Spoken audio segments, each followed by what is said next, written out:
zitakuwa bayana siri. Naam, assalamu alaikum warahmatullahi wabarakatuh. Kwa jina naitwa Hussein Maulid Salum, kwa jina maarufu ni Hussein Kurdi.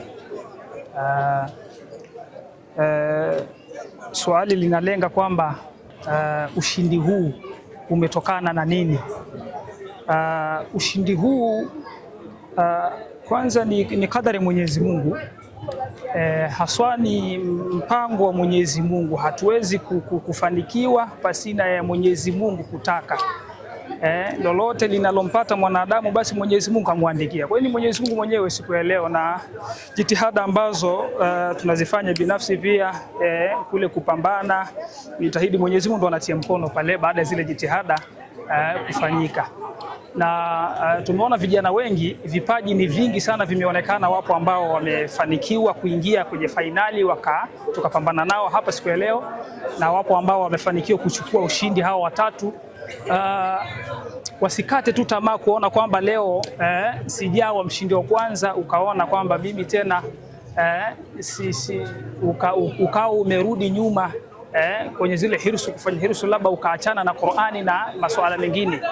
Kwa hiyo hii iwe ni chachu ya upambanaji, iwe ni chachu ya upambanaji. Baada ya kuona kwamba umefeli siku ya leo, basi inshallah siku ya kesho utafaulu. Na kwa hili sasa, sio kwamba nimekuwa mshindi wa kwanza leo na nimeachana na hizi habari.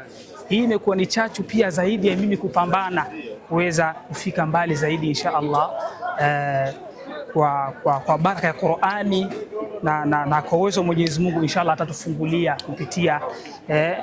kupitia hii Qur'ani, kwa sababu tunaitumikia na imekuwa ni maisha yetu sasa Qur'ani.